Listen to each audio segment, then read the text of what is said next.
그 주중에 우리 파리 올림픽을 개막하였습니다. 이 올림픽이라고 하는 것은요, 운동하는 선수들에게는 이 영광의 자리이기도 하지만 또 자신의 실력을 평가받는 자리이기도 합니다. 물론 이 결과라고 하는 것이 실력에다가 또 행운도 따라야 되고 또 여러 가지 따라야 하지만, 근데 어쨌든 실력이 있고 없고를 평가를 받는 곳이 바로 올림픽이다라고 우리가 할 수 있습니다. 이 선수들뿐만 아니라 이 땅에 살아가는 우리도 끊임없이 평가를 받으면서 살아가고 있습니다. 오늘 제가 설교를 하면 여러분들이 돌아가시면서 오늘 목사님 설교는 은혜로웠다, 아니면 오늘 목사님 설교는 별로였어, 이렇게 하듯이 오늘 저는 이 설교를 여러분들에게 평가를 받습니다. 우리 신집사님 미용실을 하고 계시는데요, 손님들이 이 미용실은 참 머리를 잘해, 이렇게 하시는 분도 있을 것이고, 또 어떤 분들은 이 미용실은 별로야, 이렇게 이야기하시는 분도 있을 겁니다. 그러니까 신집사님은 사람들에게, 손님들에게 이 머리의 기술을, 미용 기술을 평가를 받는다는 겁니다. 그러니까 신집사님뿐만 아니라 우리는 삶 가운데서 수도 없이 평가를 받으면서 살아가고 있습니다. 근데 그 평가에 따라서 돌아온 혜택이라고 해야 되나요? 어찌되었든지 그 평가에 따라서 나에게 돌아온 것은 확연한 차이가 있습니다. 평가가 좋으면 나에게 물질적인 이익이라든가 아니면 다른 좋은 평판이 돌아올 수도 있고요. 그 평가가 나쁘면은 물질적인 이익뿐만 아니라 다른 것도 손해가 적게 올 수가 있습니다. 우리는 7월 첫 주일부터 예레미야서를 살펴보고 있습니다. 예레미야는 하나님의 말씀을 전했습니다. 그 내용은 남유다는 바벨론에게 멸망할 것이고 포로로 잡혀갈 것이다 라고 하는 그 내용이었습니다. 그러니까 예레미야는 자신의 생각을 전한 것이 아니에요. 하나님께서 주시는 그 말씀을 듣고 그 말씀 그대로 전하였음에도 불구하고 사람들은 그 예레미야가 전해준 말씀을 환영하고 받은 것이 아니라 핍박을 주고, 또 예레미야는 죽음의 위기를 여러 번 겪었습니다. 자, 하나님의 말씀을 전한다는 거 참 영광스러운 자리지 않습니까? 자기 이야기도 아니고 하나님의 말씀을 증거하는 것이 얼마나 큰 영광스러운 자리겠습니까? 그래서 어떤 사람들은 그럽니다. 이 목사라고 하는 자리는, 목사의 권위는 목사라고 하는 그 직분에서 나오는 것이 아니라 하나님의 말씀에서 나오는 것이다. 하나님의 말씀을 증거할 때 거기에서 권위가 있는 것이다. 그렇게 이야기를 합니다. 그런데 영광스러운 자리이기도 하지만 인간적으로는요, 고통이고 환난의 자리이기도 합니다. 자, 우리 보세요. 사도 바울과 예레미야를 보시면 쉽게 알 수 있습니다. 사도 바울과 예레미야가 하나님의 말씀을 증거할 때 환영을 받았던 적은 단 한 번도 없습니다. 항상 그들을 따라다니는 것은요, 핍박과 죽음의 위협뿐이었습니다. 이방인들이 거부하고 핍박하는 것은 저들은 하나님을 모르니까 저럴 수 있어 라고 이해를 할 수가 있지만, 하나님을 믿는 유대인들이 하나님의 말씀을 거절하고 하나님의 말씀을 전하는 자들을 핍박한다는 것은 우리가 쉽게 이해할 수가 없습니다. 여기서 말씀을 증거하는 목사도 마찬가지예요. 목사도 여러분들을 축복합니다, 하나님이 여러분들 보호해 줄 겁니다, 은혜 주실 겁니다, 이렇게 좋은 소리만 이야기한다면 여러분들 참 좋아할 겁니다.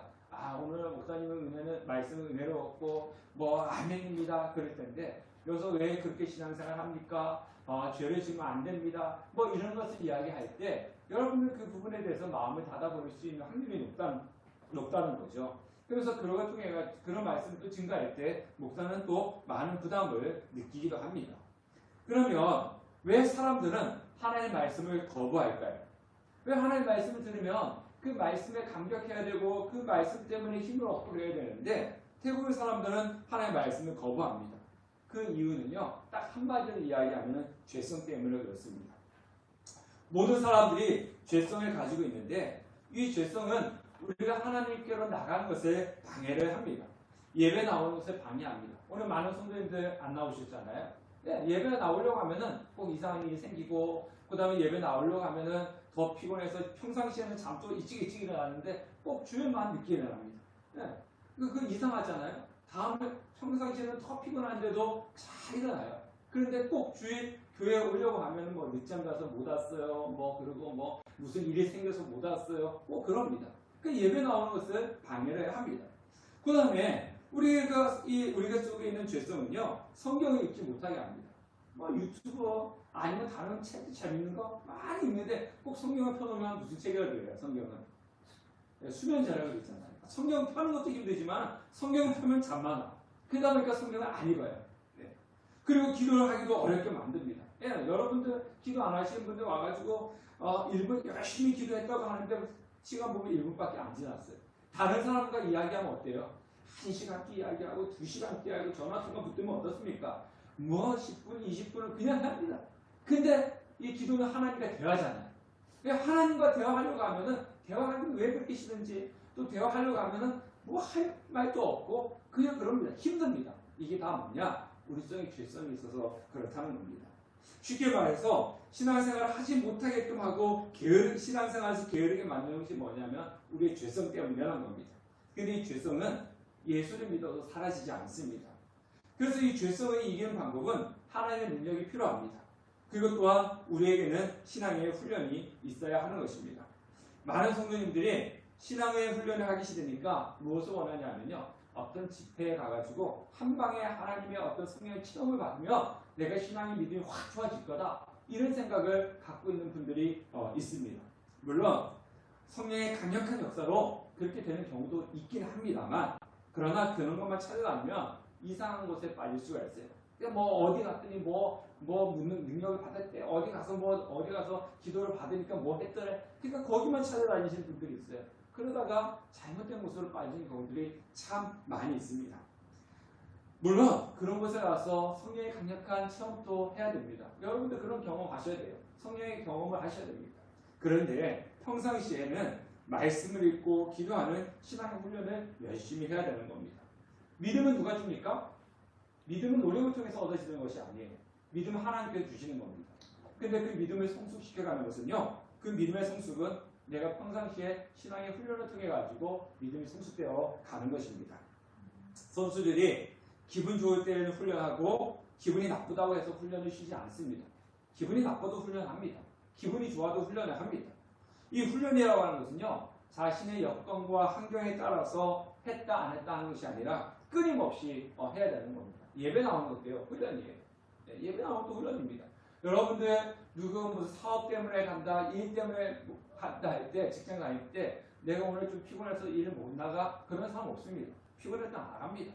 그리고 내가 오늘 집에서 싸웠어, 그렇다고 해서 직장 안 나가십니까? 아닙니다. 집에서 싸워도 나갑니다. 근데 꼭 신앙생활은요, 예배는 뭐 합니까? 좀 피곤하면 나가기 싫어, 안 나와. 또 누가하고 싸워갖고 기분이 상했어, 그럼 오늘 안 나가.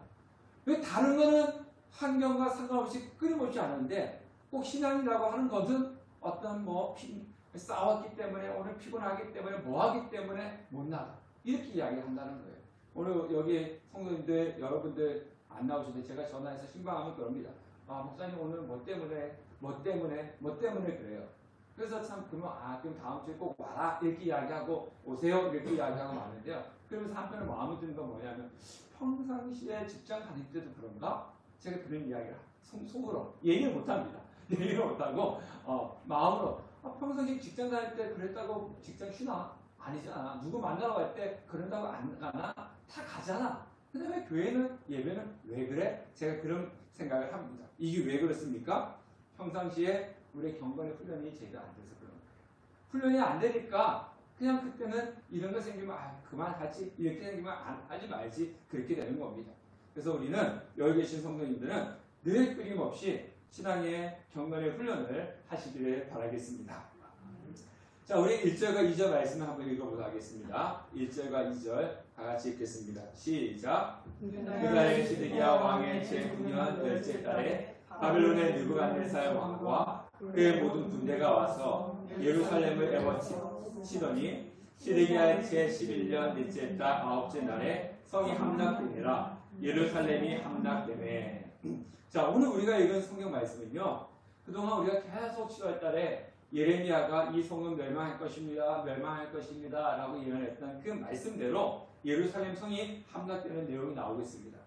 수많은 거짓 선지자들과 또 왕과 지도자들과 백성들은 이 성이 함락되지 않을 것이다 라고 그렇게 바랬음에도 불구하고 예루살렘 성은 바벨론에게 함락이 되었습니다. 자, 오늘 성경에 보니까 성을 1년 6개월 동안 포위했다고 그랬어요. 1년 6개월 동안. 그러니까 9년 10월부터 11년 4월 9일까지 약 1년 반 동안 이 바벨론 군대가 예루살렘 성을 이렇게 포위하고 있다가 1년 반이 지나서 이제 그 성이 무너지는 겁니다. 그러니까 1년 반 동안 성 안에 있는 사람이 성 밖으로 나갈 수도 없어요. 성 밖에 있는 사람이 성 안으로 들어갈 수도 없어요. 그 안에 고립되어 있는 거죠. 여러분들 소위 냉장고 비우기다 뭐 이런 소리 들어보셨죠? 냉장고가 하도 꽉 차 있어갖고 사지 말고 냉장고 먼저 비우자. 그런데 뭐 어떤 집에 가니까 냉장고가 뭐 2개, 3개 뭐 이런 집들도 있더라고요. 아무 2개, 3개 냉장고가 꽉 차 있다 했어도 냉장고 비우기 하면 몇 달이면 다 비워질까요? 저희 냉장고는 늘 텅텅 비어가지고 잘 모르겠어요. 잘 모르는데 아니 TV 보니까 어떤 집은 2개, 3개 막 냉장고 그렇게 있더라고요. 근데 그 안에 꽉꽉 음식물이 다 차 있더라고요. 뭐 그걸 갖다가 비우기 한다라고 하면은 뭐 아무리 많이 잡아도 뭐 한 3달에 넘기지는 않을 거예요. 그죠? 근데 1년 반 동안 뭐 아무것도 할 수 없는 그런 상황이었다라고 생각을 해보면 그 안에서 먹을 것도 떨어지고 정말 힘들고 어렵게 보냈을 거라고 우리가 생각됩니다. 자, 고통의 시간을 견디다가 마침내 성이 함락되는데 이때 왕과 신하는 어떻게 되었어요? 비밀 통로로 빠져서 아라바로 도망을 가다가 바벨론 군대에게 이렇게 서로 잡힙니다. 자, 바벨론 왕이 시드기야를 신문할 때 그 눈앞에서 어떻게 했습니까? 신하들과 두 아들을 죽였어요. 네. 자, 그냥 우리가 그랬잖아요. 부모 눈앞에서 자식이 죽었습니다. 자기 눈앞에서. 네. 이건 얼마나 비참한 겁니까? 그리고 나서 어떻게 했습니까? 자기의 두 눈을 뽑아버렸어요. 네. 자, 그런 일을 시드기야 왕이 당했습니다. 그리고 이제 바벨론을 사로잡아가기 위해서 사수로 결박을 당했습니다. 그러니까 신발도 신는 것도 아니고 뭐 하여튼 그 힘들고 어려운 길을 이제 맨발로 끌려가는 거죠. 그리고 왕궁과 백성과 집은 불에 타고 성중에서 남아서 항복한 자들은 다 바벨론으로 포로로 잡혀갔습니다. 그리고 아무 소유가 없는 빈민들, 우리 지난주에 이야기했던 애갑자손 같은 아무런 것도 없던 빈민들은 그 땅에 남겨서 포도원과 밭을 그들에게 주어서 그들이 그 땅을 경작하도록 했습니다. 자, 이 모든 것들이 예레미야의 예언대로 된 것입니다. 자, 그러면 예루살렘 성이 확 무너졌을 때, 함락되었을 때 가장 놀랐던 사람들은 누구겠습니까? 가장 놀란 사람들은 누구겠어요? 어떤 사람이 가장 놀랐을까요? 한번 생각해 보세요. 우리가 그때 배경을 한번 돌아보세요. 여러분들이 그 당시에 이스라엘 예루살렘 성 안에 있는 백성들이에요. 근데 이 성이 함락이 되었어요. 무너졌어요. 가장 놀란 사람들이 누구겠습니까? 네. 네. 거짓 선지자들의 말을 듣고 하나님이 우리를 보호해 주실 것이다. 하나님은 우리를 보호해 주시기 때문에 예루살렘 성은 절대로 멸망하지 않을 것이다. 그 거짓 선지자들의 말을 철저하게 믿었던 사람들이 가장 놀랐을 것입니다. 멸망하지 않는다고 했는데 저 왕도 그렇고 저 선지자도 그들한테는 거짓 선지자 아니었겠죠. 우리가 볼 때는 거짓 선지자, 성경에서 볼 때는 거짓 선지자였는데 분명히 저 선지자들은 이 예루살렘 성이 하나님 지켜주시기 때문에 망하지 않는다고 했는데 준비도 안 했는데 아무런 준비 안 했을 거 아닙니까? 근데 이 성이 멸망되었을 때 얼마나 많이 놀랐겠습니까? 그리고 그들은 또 우리는 열심히 하나님 앞에 모았던 사람들입니까? 성전에 가서 하나님을 믿지는 않지만 제사를 열심히 드렸다. 우리는 하나님 성전에 가서 하나님 앞에 제사를 열심히 드렸는데 왜 이 성이 멸망되었을까? 이런 하면서 가장 놀랐을 것입니다. 자, 특히 우리는 시드기야 왕의 모습을 살펴봐야 되는데요. 아라바로 도망가다가 자신이 보는 두 눈 앞에서 두 아들이 죽었어요. 그리고 자신은 눈이 뽑혔고 그리고 포로로 끌려갔습니다. 얼마나 치욕스럽고 수치스러운 일을 경험한 것입니까? 자, 그런데요, 성경을 보면 시드기야에 의한 결말의 원인은 뭐냐면요, 하나님의 말씀을 듣지 않고 하나님의 말씀을 믿지 않고 사람을 두려워했기 때문에 그래요.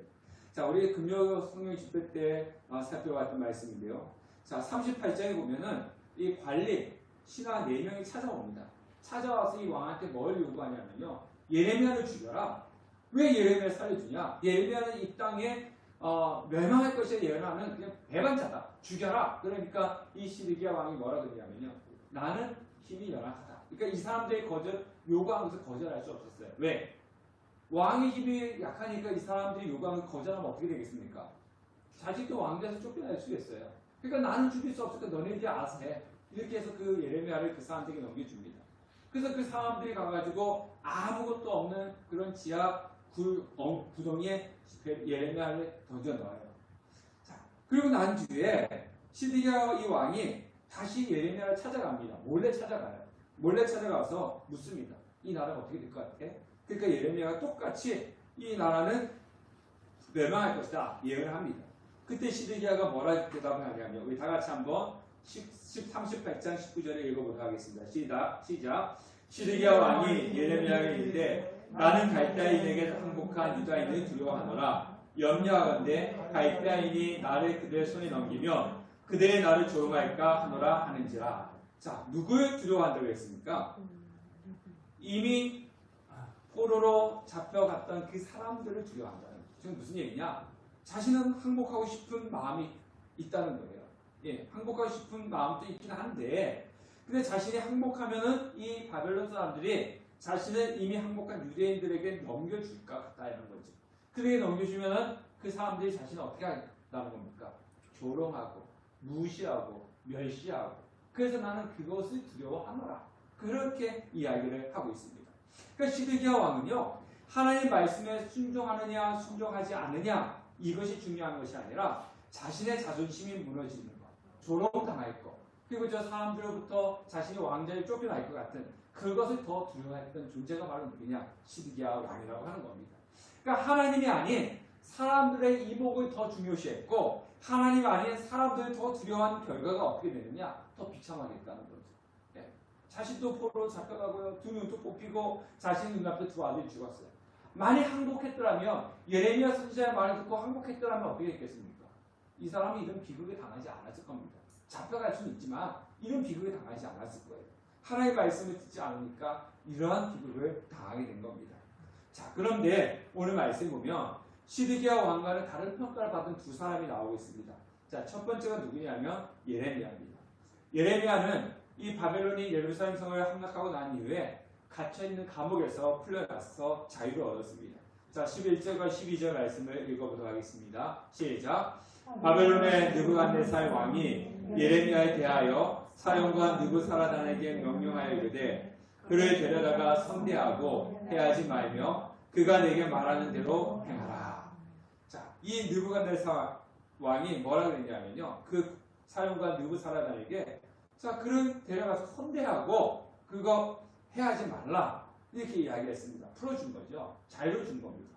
물론 뭐 여기는 여러 가지 복잡한 다른 이유도 있겠지만은 그냥 한마디로 딱 이야기가 뭐냐면은 하나님의 말씀, 하나님의 보호하심 때문에 예레미야는 그 감옥에서 풀려나서 자유를 얻었다는 거예요. 유대인들은 시드기야 왕은 예레미야 죽이려고 했지만 이방 왕은 이 예레미야를 풀어주었습니다. 네, 모든 것을 섭리하신 분은 하나님이시기 때문에 그렇습니다. 자, 그러면 우리는 예레미야가 풀려난 것은 당연하다고 생각해요. 왜? 하나님의 선지자였으니까 하나님께 보호해 주셨겠지라고 우리는 크게 거기에 대해서 감동 이런 것이 아니라 당연한 거야 이렇게 생각할 수 있습니다.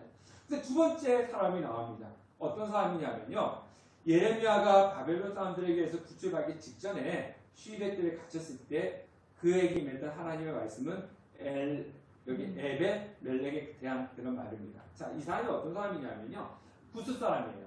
성경에는 구스 사람이다라고 하면요, 아프리카 사람을 가지고 구스라고 이야기를 합니다. 이방 사람이었다는 거죠. 근데 넷이었어요. 자, 아까 4명의 사람이 있었잖아요. 시드기야 왕 앞에 가가지고 예레미야를 죽여라! 라고 하니까 시드기야 왕이 니네가 알아서 해 하고 내주셨던 4명이 이 왕한테 예레미야를 받았어요. 그래가지고 어디로 데리고 왔냐면 감옥들에 있던 사람을 데리고 가가지고 구덩이에다 집어넣었어요. 이 구덩이 안에는 물도 없고 물이 말라버린 지흙 같은 데요. 쉽게 말하면 우리나라 따지면 이렇게 생각하면 이해하기 쉽습니다. 물이 말라버린 우물이라고 생각하면 돼요. 거기다 집어넣었어요. 그러면 그 안에서 물도 없고 누가 먹을 것도 주지도 않고 어떻게 되겠습니까? 예레미야는 그 안에서 죽는 거예요. 그래서 그렇게 집어넣었어요. 근데 그것을 알았던 사람이 누구냐면 구스 사람 넷이 에벳 멜렉이라고 하는 사람입니다. 자, 이 사람이 그 사실을 알고 왕에게 다시 찾아갑니다. 왕이요, 지금 이렇게 되어 있는데 이 하나님의 선지자를 이곳에 집어넣어서 죽게끔 하는 것은 잘못된 겁니다. 죄악입니다. 그렇게 이야기를 합니다. 그러니까 시드기야 왕이 30명을 내주면서 가서 예레미야를 건져내라. 그래서 이 예레미야를 건져내었습니다. 그래서 다시금 예레미야는 감옥들에 있게 되었습니다. 자, 그런데요, 이 예루살렘 성이 멸망하기 전에 이 감옥들에 있는 예레미야에게 하나님께서 말씀을 전합니다. 자, 어떤 말씀을 전하냐면요, 17절과 18절 한번 읽어보도록 하겠습니다. 17절, 18절 시작. 너의 말씀이니라. 내가 그날에 너를 구원하리니 내가 그 두려워하는 사람들의 손에 넘겨지지 아니하리라. 내가 반드시 너를 구원할 것인즉 내가 칼에 죽지 아니하고 내가 노량물같이 내 목숨을 얻을 것이니 이는 내가 나를 믿었습니다. 여호와의 말씀이니라 하시더라. 자, 그러니까 예루살렘 성이 멸망하기 전에 하나님께서 예레미야 선지자를 통해서 이 에벤멜렉이 앞으로 어떻게 될 것이다 하나님께서 말씀을 주셨어요. 그 말씀이 뭐냐면은 너는 그 두려운 사람에 넘겨지지 아니할 것이다. 내가 칼에 죽지 아니할 것이고 노란물같이 내 목숨을 얻을 것이다. 그렇게 얘기합니다. 넌 그 날에 죽지 않을 거야. 내심은 그래도 쉽게 말하면 북한이 우리나라에 쳐들어오면 누구부터 죽입니까? 네, 공무원들, 경찰 뭐 이런 어떤 그런 사람들부터 죽이는 거예요. 내신은 쉽게 말하면 공무원이잖아요. 공무원. 네, 왕의 옆에서 이렇게 왕을 돌보는 사람이지 않습니까? 그러니까 이 사람들도 습격 대상이 이로가 되는 거지 않습니까? 근데 이런 위험한 가운데 하나님께 하신 말씀이 뭐냐면 너는 죽지 않을 거야. 이렇게 이야기합니다. 너는 목숨을 어디 구할 거야. 근데 그 목숨을 구하는 것이 이유가 뭐냐면은 이는 내가 나를 뭐 했다고요? 믿었습니다. 네. 너가 나를 믿었기 때문에 너는 구원을 받을 거야. 이렇게 이야기를 하고 있습니다. 자, 그러면요.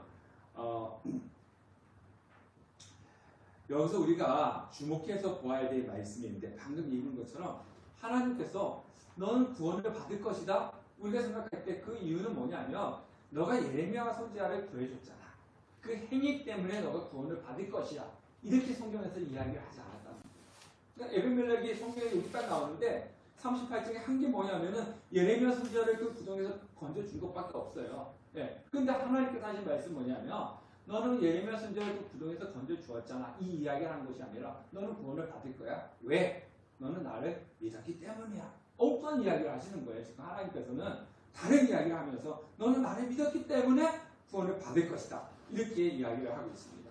자, 제가요 아까도 얘기했지만 예레미야 선지자가 하나님께서 너 하나님 말씀을 전해라 라고 할 때 나는 아입니다. 나는 전할 수 없습니다. 이렇게 했어요. 물론 자신이 능력이 부족해서 전할 수 없었다라고 하는 그런 이야기도 있었겠지만 하나님의 말씀과 그 시대의 조류와는 다릅니다. 그래서 이 말씀을 전거했을 때 이 사람들부터 자신이 핍박을 당하고 어려움을 당할 것이라는 사실도 예레미야는 알고 있었어요. 그래서 나는 이 하나님의 말씀을 증가할 수 없다라고 그렇게 이야기를 했던 겁니다. 자, 그러면 이 예레미야를 죽이자. 우리가 쉽게 그러잖아요. 우리는 이제 요즘 보면 우리는 종북세 이야기하고 친일파 이야기하지 않습니까? 그래서 일본에 대해서 조금만 우호적이면 친일파다 막 그렇게 몰아세우고요. 북한에 조금만 가까우면 종북 세력이다 해서 막 몰아세우고 막 그러지 않습니까? 근데 지금 어떤 한 나라가 우리나라에 막 이제 쳐들어오려고 하는데 그쪽 편을 들면 어떻게 되는 거예요? 민족의 역적이 되는 거죠. 네, 그럼 그래서 민족의 역적은 어떻게 해야 되는 거예요? 죽이는 거죠. 근데 민족의 역적인 사람을 죽이자라고 얘기했을 때 거기에 대해서 안 돼 이럴 사람이 어디 있겠습니까? 맞아, 죽여야 돼 이러지 않겠습니까? 바벨론이 쳐들어오는데 예레미야는 바벨론에게 항복하지 않은 사람이에요. 그러니까 민족주의 입장에서 보면은 예레미야는 어떻게 해야 돼요? 죽여야 되는 사람이에요. 그러니까 예레미야를 죽이자라고 하는 것은 쉬운 겁니다. 자, 그런데 반대로 그 가운데 예레미야를 구하자라고 하는 것은 쉽습니까? 어렵습니까? 네, 어려운 거예요. 네, 어려운 겁니다. 자, 어려운 겁니다. 근데 지금 이 에베멜렉이라고 하는 사람이 그런 어려운 것을 했단 말이에요. 특히 이방 사람으로는 더 불가능한 일을 했단 말입니다. 그런데요, 여기서 하나님께서 이런 보호해준 이유가 뭐냐면 믿음이라 얘기했는데 그 믿음을 우리가 한번 살펴보도록 하겠습니다. 자, 제가 방금 얘기했듯이 예레미야는 정말 그런 부족함도 있었겠지만은 그 시대의 주류에 역행하는 거기 때문에 하나님 말씀을 증거하지 못한다. 저는 아이다 그랬습니다. 그럼에도 불구하고 예레미야서를 읽어보면은 예레미야가 뭐라 그럽니까? 자신은 하나님의 말씀을 증거하지 않으면 마음이 뭐가 붙은 것 같다고 했어요? 불 붙는 것 같다고 했잖아요. 내 마음이 뜨거워서 하나님의 말씀을 증거할 수 없다. 증거하면 오히려 고난을 당할 수밖에 없는데 나는 증거할 수밖에 없다. 그렇게 이야기했습니다. 그 이유가 뭐겠습니까? 예레미야는 하나님을 믿었지만은 그 하나님의 말씀이 반드시 이루어질 것이라고 하는 사실을 뭐였다는 거예요? 믿었다는 거예요. 예. 하나님을 믿지만 이 하나님 말씀이 반드시 이루어질 것이라는 사실을 알고 있기 때문에 내가 이야기하면은 환난과 어려움을 당할 줄 알면서도 내가 마음이 불붙는 것 같다. 그렇게 이야기했던 겁니다. 자, 하나님을 믿는다는 것은요, 결국 무엇을 믿는다는 겁니까? 하나님의 말씀을 믿는다는 겁니다. 자, 이것이 예루살렘이 멸망하는 자리에서 구원을 얻은 예레미야와 이방인 에베멜렉의 믿음입니다. 그러니까 예레미야는 하나님 말씀대로 이루어질 것이라는 걸 믿었고요. 에베멜렉도 하나님 말씀이 반드시 이루어질 것이라는 사실을 알고 있었다는 거예요. 그렇기 때문에 그 하나님 말씀을 증거할 수 있었고, 그리고 예레미야를 구해줄 수가 있었던 것입니다. 한 달 전에 모 방송국에서 허경영에 대해서 나왔습니다. 허경영은 이제 사이비잖아요. 사이비 교주입니다. 네, 나왔는데요. 거기 보니까요, 참 사람이 하나님을 그렇게 섬겨야 되는데 하나님이 아닌 그 사람을 그렇게 섬긴다는 자체가 참 우리가 정말 이해가 되지 않았습니다. 우리가요, 뭐 제가 오늘 본문에 없는데 우리나라 기독교인이 몇만 명인지 아십니까? 네? 우리가 이제 몇 년에 한 번씩 집집마다 다니면서 이렇게 통계 조사하잖아요, 그죠? 그 통계 조사에 의하면 기독교인이 800만 명입니다. 예. 근데 그 중에 이단은 종교가 어디라고 체크를 할까요? 기독교입니다. 네, 이단의 그 통계 기독교, 불교, 뭐 천주교 뭐 있지만 이단에 대한 건 없어요. 그 이단들은 다 어디에 체크합니까? 기독교에 체크해요. 그 이단까지 합쳐가지고 800만 명이에요. 근데 이단이 몇만 명이냐면요, 적게는 200만 명, 많게는 300만 명까지 봐요. 네. 그래서 한 200만 명, 300만 명까지 보는데 그러면은 그 800만 중에서 진짜 기독교인 몇 명이에요? 500에서 600 되는 거예요. 자, 그러면 우리 교회 성도님들도 1년에 한 번 나오시는 분이 통계조사할 때 종교 어디라고 체크하겠습니까? 기독교에 체크하죠. 1년에 한 번 나와도 아니면 1년 동안 한 번도 나오지 않아도 그 통계할 때 종교 어디에 오면 기독교를 체크합니다. 예. 그러면요, 주의 성수, 여러분처럼 주의 성수 하시는 분들이 과연 몇 명 될까요? 정확하지 않지만은 우리 기독교인의 그 통계 한 600만 명이라고 이단 빼고 한 600만 명이라고 한다면 진짜 주의 성수라도 열심히 하시는 분 한 400만 명 정도밖에 되지 않을 거예요. 근데 그 중에서 뭐 새벽 기도 나오고 뭐 금요 기도도 나오고 이런 분들은 400만 명 중에서 또 한 몇 명 되겠습니까? 한 200만 명 정도밖에 되지 않는 거죠. 예, 우리가 그렇습니다. 그래서 우리가요, 정말 정신 차려야 되는 이유가 뭐냐면요, 예, 우리 앞으로 그런다지 않습니까? 지금 신학교마다 신학생들이 없어요. 그리고 작은 교회는요, 부목사님도 구하기도 힘들고 어려운 시대입니다, 지금. 그래서 우리는 교회 와가지고 그냥 주일에 한 시간 앉아 있는 거 이거를 내일 했다 하면 안 됩니다. 이제 앞으로 가면요, 교회 가려면 교회 찾아야 될 거예요. 그럼 우리 다산집에 하나 있을 수도 있어요. 네, 앞으로 그렇게 될 수 있습니다. 그리고 주일에 교회 나가지도 못하게끔 지금 기독교는 어느 정도 되니까 있지만 모든 시험이 다 주일을 볼 수도 있어요. 네, 힘듭니다. 그래서 우리는 정신 차리고 깨어서 기도하고 우리가 열심히 신앙생활 해야 되는 이유가 바로 거기 있는 거예요. 나는 지금 20년, 30년 뒤에 10년 뒤에만 해도요, 뭔가 많이 바뀔 수 있을 겁니다. 자, 이야기가 좀 또 안 들어 나갔는데요. 자, 허경영 이야기 하다가. 자, 허경영을 보니까요, 시중에 파는 그런 우유예요. 우리가 쉽게 마트 가서 살 수 있는 우유입니다. 거기다가 뭐 써요? 허경영이라고 하는 이름 석자 써요. 자기가 써요. 매직으로 쓴 거예요. 매직으로 쓰고. 근데 뭐라 그러냐면 자신의 이름을 썼기 때문에 이걸 먹으면 병이 낫는다. 네, 그런데요, 그 우유가 상했는데도 먹어요. 힘이 없어요. 네, 우리가 그냥 오늘 가서 산 거 이렇게 했으면 뭐 그렇다 치면 아니 우유가 상해가지고 색깔이 우유가 보통 무슨 색이에요? 한색인데 회색이 되고 막 그랬는데 이 상하지 않습니까? 일종의 그것도 비싼 가격에 사가지고 먹어요. 왜? 허경영이가 이야기했대요. 뭐 한다고? 이거 먹으면 병이 난다고. 누가 얘기했다고? 허경영이가. 저는 그거 보면서 야, 우리가 하나님 말씀을 저렇게 이루어질 것이라고 믿으면 우리는 이 땅은 변화가 일어났을 거예요.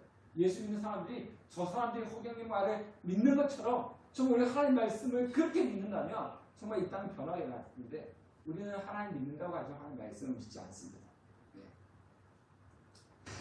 자, 예레미야와 에벤멜렉의 믿음이라고 하는 것은 바로 이겁니다. 하나님 믿어요.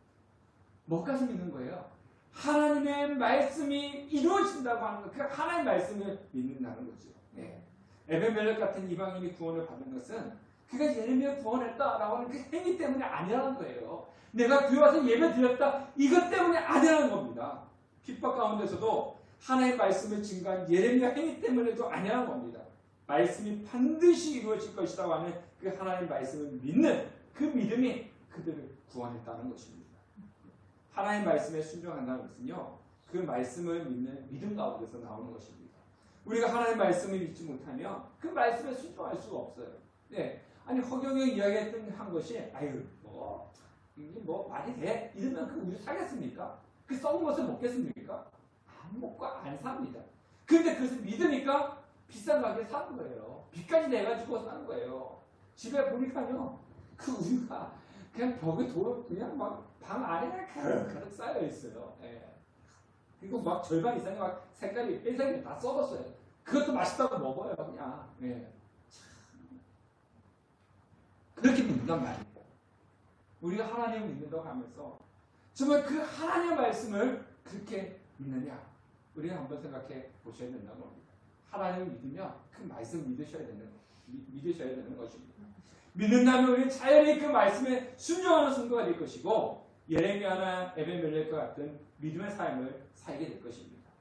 그렇게 되면 하나님의 돌보심과 보호하심의 은혜를 누리게 되는 것입니다. 하나님은요, 우리의 믿음의 모습을 지켜보고 계시고 기억하고 계십니다. 에벤멜렉 방금 뭐 했습니까? 왕이요, 하나님 손에 죽이면 안 됩니다. 그 사람 보냈어요. 그 사람 데리고 와서 빨리 끄집어내라. 이 작은 것, 어떻게 보면 큰 거지만은 이 작은 것 하나님이 뭐 하고 계시다는 겁니까? 보고 계시고 그래서 기억하셨다는 거예요. 하나님은 우리의 믿음의 모습을 지켜보고 계시는 거죠. 그걸 기억하고 계시는 거죠. 그리고 그 환난과 어둠의 날에 너가 나를 믿었다라고 하면서 그 환난과 어둠의 가운데 우리를 구원하여 주시는 겁니다. 더 말씀을 믿어야 되고요. 순종하는 그런 은혜를 누리시는 우리 성도들 되시기를 주님의 이름으로 축원합니다.